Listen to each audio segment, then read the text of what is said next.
My parents stole my college fund and gave it to my sister's useless boyfriend. Why waste money on a pathetic nobody? My mother snorted. At least he has a future. Unlike you, my father laughed, as my sister called me a failure. They watched me walk away with smirks on their faces. But today my phone exploded with 27 missed calls and desperate, hysterical voicemails.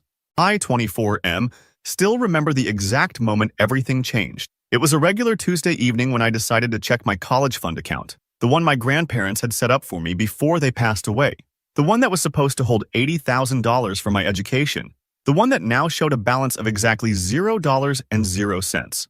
At first, I thought it was a mistake. I called the bank, my hands shaking as I punched in the numbers. The representative confirmed what I already knew deep down. The account had been emptied 3 days ago by my parents. They were joint account holders until I turned 25, something my grandparents had arranged thinking it would help manage the money responsibly. I drove to my parents' house immediately. The familiar 2-story suburban home I grew up in looked different now, almost hostile. My sister Cecilia's car was in the driveway, along with an unfamiliar red Mustang that I knew belonged to her boyfriend Rory. Of course he was there. He was always there these days, talking about his latest business venture and how he was going to make it big. The scene I walked into will be forever burned into my memory. They were all sitting around the dining room table, Mom, Dad, Cecilia, and Rory, looking like they were celebrating something. 4 wine glasses, expensive takeout containers, and that smug look on Rory's face that I'd grown to hate over the past year. Where's my college fund? I didn't bother with pleasantry. The room went quiet, but not the uncomfortable kind of quiet you'd expect when people are caught doing something wrong. No, this was the kind of quiet that comes before someone tells you exactly what they think of you. My mother took a slow sip of her wine before speaking. Oh, you finally noticed. We were wondering when you'd figure it out. Figure what out? That you stole $80,000 from me? My voice was steady, but my fists were clenched so tight my knuckles were white. Don't be so dramatic, Gunnar. Cecilia rolled her eyes. The money's being put to better use now. That's when I noticed the papers spread out on the table. Business plans, investment document, all with Rory's company name at the top. You gave my college fund to him? The pieces clicked into place, and I felt sick to my stomach. Rory has a real shot at making something of himself, my father said, putting his arm around my sister's boyfriend. His business plan is solid, and he just needed some capital to get started. Unlike some people who waste their time with pipe dreams about becoming a programmer, I couldn't believe what I was hearing. That money was from Grandma and Grandpa. They left it for my education. Why waste money on a pathetic nobody? My mother's words cut deep, her voice dripping with disdain. You've been talking about learning to code for what, 2 years now? And what do you have to show for it? A dead-end IT support job and some online courses? At least Rory has a future, my father laughed, raising his glass. He's going places. What's your plan? Sitting in a basement typing on a keyboard all day? Cecilia joined in, her voice high and mocking. Face it, Gunnar, you're a failure. Rory's going to take this money and turn it into something amazing. In a year, this will be the best decision Mom and Dad ever made. I looked at Rory, who was trying to hide his smirk behind his wine glass. This guy, who'd never held down a real job, who jumped from one get-rich-quick scheme to another, who drove a car he couldn't afford and wore watches he bought on credit. This was who they chose over their own son. You're going to regret this, I said quietly. Not a threat, just a statement of fact. What are you going to do about it? Rory finally spoke up, his voice confident. Sue your own parents? Go ahead. The money's already been invested. It's gone. We did you a favor, my mother added. Maybe this will finally wake you up to reality. Stop chasing foolish dreams and do something meaningful with your life. I looked at each of their faces, my mother's contempt, my father's dismissal, my sister's mockery, and Rory's smug satisfaction. Something inside me shifted at that moment. A switch flipped. The last thread of family loyalty snapped. Without another word, I turned and walked away. I could hear them laughing behind me, probably congratulating themselves on putting me in my place. They probably expected me to break down, to beg, to create a scene. That's not who I am. I got in my car and drove straight to my apartment. On the way, I made 2 calls. The first was to quit my IT support job. I'd need something with better hours to accommodate what was coming next. The second was to register for a full-time coding boot camp I'd been researching. The one I'd been saving up for, planning to combine with my college fund for a proper education. They thought taking my money would break me? They had no idea what they'd just created. I'd already taught myself the basics of programming through free online resource and practice. Now I had nothing left to lose and everything to prove. This isn't going to be a story about a dramatic confrontation or legal battles. I'm not going to waste my energy fighting for money that's already gone. This is going to be a story about patience, determination, and the kind of cold, calculated success that's better than any revenge. They want to laugh at my dreams? Fine. They want to steal my future? Okay. They want to bet everything on Rory's business acumen? Perfect. I opened my laptop and started making plans. I'd give them exactly what they wanted, a front row seat to watch their golden boys succeed. And when everything falls apart, I'll make sure they remember every single laugh, every mocking word, every moment of tonight. Time to get to work. Update 1. It's been 2 years since I walked out of my parents' house, and I haven't said a single word to any of them since. No texts, no calls, nothing. Just complete radio silence. But let me tell you, karma's starting to knock on their door. You remember Rory, my sister Cecilia's boyfriend? The one who was going to revolutionize the local fitness industry with his fancy gym concept? Yeah, that didn't work out so well. Through mutual friends' Instagram stories, I've seen the place. It's practically empty most days. Turns out, people weren't too excited about his premium experience at premium prices in our working-class neighborhood. Who would have thought? But I'm not here to gloat. I'm here to share what I've been up to because something interesting just landed in my lap. These past 2 years haven't been easy. I moved into a tiny studio apartment that barely fit a bed and a desk, lived on ramen, and worked 2 jobs, morning shifts at a warehouse and evening shifts at a convenience store. Every spare minute went into teaching myself to code. YouTube tutorials, free online courses, practice projects, you name it. My laptop was secondhand, but it got the job done. 6 months in, I landed my first freelance gig building websites for local businesses. The pay was awful, but I needed the experience. Every dollar I earned went into a coding boot camp I'd researched extensively. 12 weeks of intense training, networking, and building projects. I barely slept, but I finished top of my class. Here's where it gets good. 3 months ago, I landed a junior developer position at a growing tech startup. The salary isn't huge, but it's more than I've ever made. I'm still living in that same tiny studio, still driving my beat-up Honda. Every extra dollar goes into savings and investments. I learned that lesson the hard way. Never trust anyone else with your money. Last week, I was scrolling through LinkedIn when I noticed something interesting. Rory's been trying to secure funding for his next big venture. He's been messaging every investor and business contact in our area. Apparently, the gym's bleeding money, and he needs a fresh start. But here's the kicker. He's using my parents' house as collateral for loans. My sister moved in with him 6 months ago, and they're all living this fantasy of future success. I've built some solid connections in our local tech scene. Nothing major, just regular network, helping others with their projects, contributing to the community. People know me as the quiet guy who gets things done, and now those connections are starting to pay off in ways I never expected. Yesterday, I overheard something at a local tech meetup. 2 potential investors were discussing Rory's pitch. They were impressed by his charisma, but wanted to do some due diligence. One of them actually asked me about the local fitness market since I've built websites for a few gyms. I didn't lie. I didn't need to. I just shared the public information about his current gym's performance and mentioned his pattern of jumping from venture to venture. The investors thanked me and left shortly after. This morning, my phone exploded with notification. My sister had posted a long rant on Facebook about fake friends and betrayal. Apparently, those investors pulled out. Not just them, but 3 other potential partners too.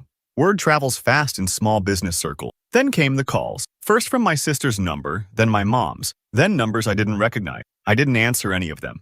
Instead, I went to the gym, not Rory's obviously, had a great workout, and treated myself to a decent breakfast. The voicemails they left are interesting. My sister's crying about how they need help, how Rory's stressed and taking it out on everyone. Mom's trying to guilt trip me about family loyalty. Dad just sounds angry, probably realizing that $80K isn't coming back.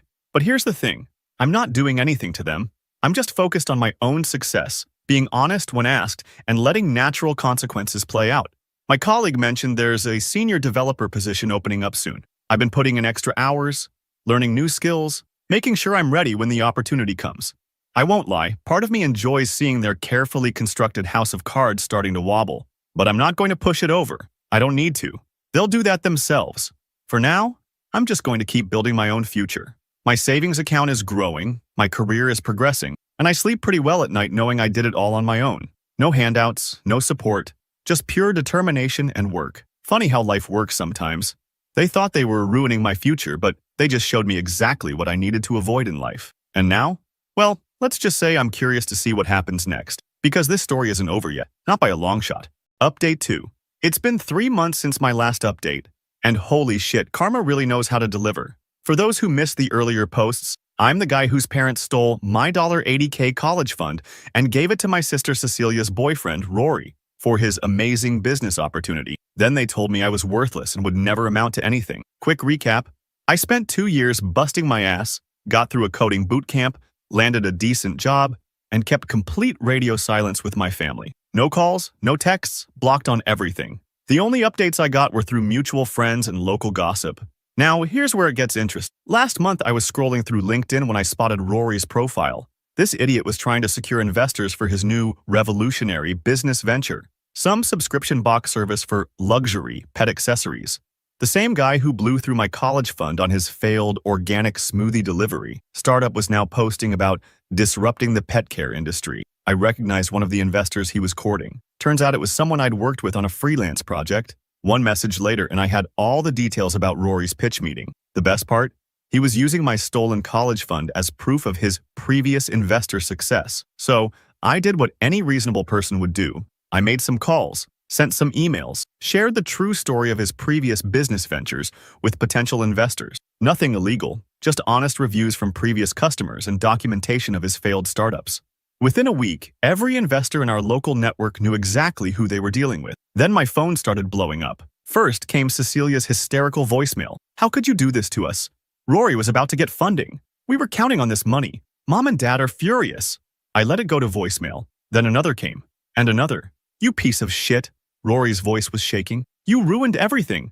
I had them ready to invest. I know it was you spreading lies." The next day, I ran into an old high school friend who works at the local bank. Turns out Rory and Cecilia had been trying to secure a business loan using my parents' house as collateral. That wasn't happening. And then came the explosive family dinner, which I wasn't at, but heard all about through my cousin who was there. Apparently, Rory finally admitted he'd blown through not just my college fund, but also the money my parents had invested in his new venture. Cecilia started screaming about how he'd promised they'd be millionaires by now. Mom threw a plate. Dad's precious future son-in-law finally showed his true colors when he started blaming everyone else for his failures. The best part?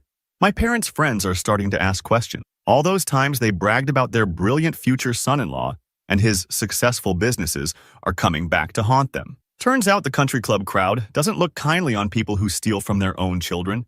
Yesterday, I got a text from Mom. "We need to talk. What you're doing isn't right. We're family." I sent back a screenshot of my old bank statement showing the empty college fund, followed by, "Guess I learned about business from watching Rory, taking what isn't mine and calling it an investment opportunity." Cecilia showed up at my apartment this morning. I didn't let her in, but I could hear her through the door, crying about how Rory was talking about moving back in with his parents, how they might have to sell their car, how everything was falling apart. She begged me to fix this. "Remember when you called me a pathetic nobody?" I said through the door. Funny how things change. She started screaming that I was destroying her life, that Mom and Dad were right. I was worthless, jealous, trying to ruin everyone's happiness because I couldn't stand seeing others succeed. The neighbors probably got quite a show. I just turned up my music and went back to work. An hour later, my phone buzzed with a LinkedIn notification, a recruiter reaching out about a senior position. The irony wasn't lost on me. Dad's final message came this evening. "You've made your point. Now stop this childish revenge game. We did what we thought was best.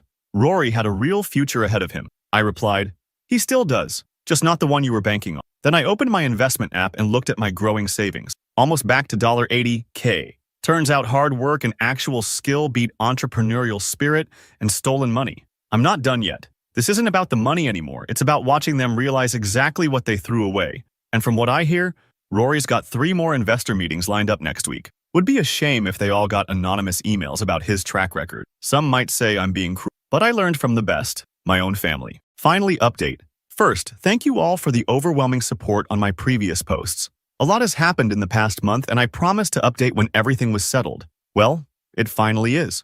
For those who need a refresher, I'm the guy whose parents emptied my $80K college fund to give to my sister Cecilia's boyfriend Rory for his groundbreaking business venture. When I confronted them, they laughed in my face and told me I was a pathetic nobody, while my sister called me a failure. 2 years of silence and hard work later, I managed to build my own success and systematically destroyed Rory's attempts at starting new businesses by warning potential investors about his track record. Now for the finale. Last week, Rory's latest venture completely imploded. He had convinced my parents to refinance their house to invest in his revolutionary dropshipping business. Spoiler alert, it failed spectacularly. The best part?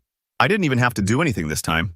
His own incompetence did all the work. My phone started blowing up on Tuesday. 27 missed calls, multiple voicemails, texts from numbers I didn't even recognize. My sister was crying in one message about how they were about to lose everything. My mother's voicemail was a mix of sobbing and begging. My father, who'd always been the tough guy, left a message that actually made me laugh out loud. "Son, we made a terrible mistake. Please help us fix this." But here's where it gets interesting. I decided to show up at their house unannounced. The look on their faces when they opened the door? Priceless. My father had aged 10 years in two. My mother's designer clothes were replaced with worn-out sweats.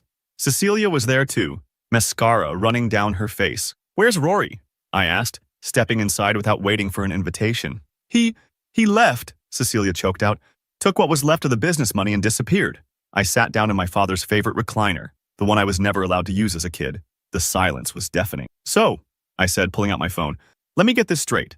You refinanced the house you've lived in for 30 years, the house you raised us in, to give money to a guy who couldn't even keep a Target job for more than 3 months?" My mother started to speak, but I held up my hand. "No, you don't get to talk right now. 2 years ago in this very room, you all sat here and laughed at me, called me worthless, said I had no future. Remember that? We were wrong," my father muttered, looking at the floor. "We were so wrong. Wrong doesn't begin to cover it," I said, standing up. "You know what I did after you betrayed me? I worked 3 jobs, lived in a room the size of your closet, taught myself to code, built something real, not some get-rich-quick scheme." Cecilia tried to interrupt, but I wasn't finished. "You want to know how successful your pathetic nobody of a son is now?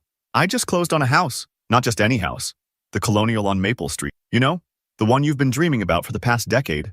My mother's face went white. They'd been saving for years to buy that house. "I'm turning it into a rental property," I continued. "Already have tenants lined up. Good, hard-working people who actually deserve a nice place to live." "You can't be serious," my father stammered. "Dead serious. And here's the best part. I paid cash. No loans, no refinancing, no begging for help. Because unlike some people, I built something real." Cecilia started screaming then, calling me cruel and heartless, rich coming from her, considering everything. My mother tried to grab my arm, pleading about family and forgiveness. I simply stepped back. "Family?" I laughed. "Family doesn't steal from each other. Family doesn't mock and belittle their own. You're not my family. You're just people I used to know." My father finally lost it. "We made one mistake," he shouted. "One goddamn mistake." "No," I said, heading for the... "You made a series of choices. Now you get to live with them. Just like I had to live with what you did to me." As I walked out, my mother ran after me onto the porch. "Please," she begged. "We can fix this. We can be a family again." I turned around one last time. "You know what's funny? I'm actually grateful for what you did. It taught me exactly who I am and what I'm capable of. It showed me that I don't need any of you to succeed. Consider this my thank you note." The next day, I posted a series of photos on Instagram. Me getting the keys to the house, the rental agreement signing, and a shot of the gorgeous view from the master bedroom. I made sure to tag everyone in the family. Old neighbors and family friends started commenting immediately. The local gossip mill went into overdrive. My phone's still blowing up with messages. Extended family calling me cruel. Friends saying I went too far. But here's the thing. I don't care. I didn't do any of this for revenge. I did it to show them exactly who they threw away. The pathetic nobody they laughed at now owns their dream house. Success truly is the best revenge. To everyone who followed this saga and supported me, thank you. Your messages kept me going during the darkest times. To anyone else going through something similar, don't get mad, get better. Work harder, build something real, and when you succeed, make sure they have front row seats to your victory. I won't be updating again. This chapter of my life is finally closed. Time to focus on what's next.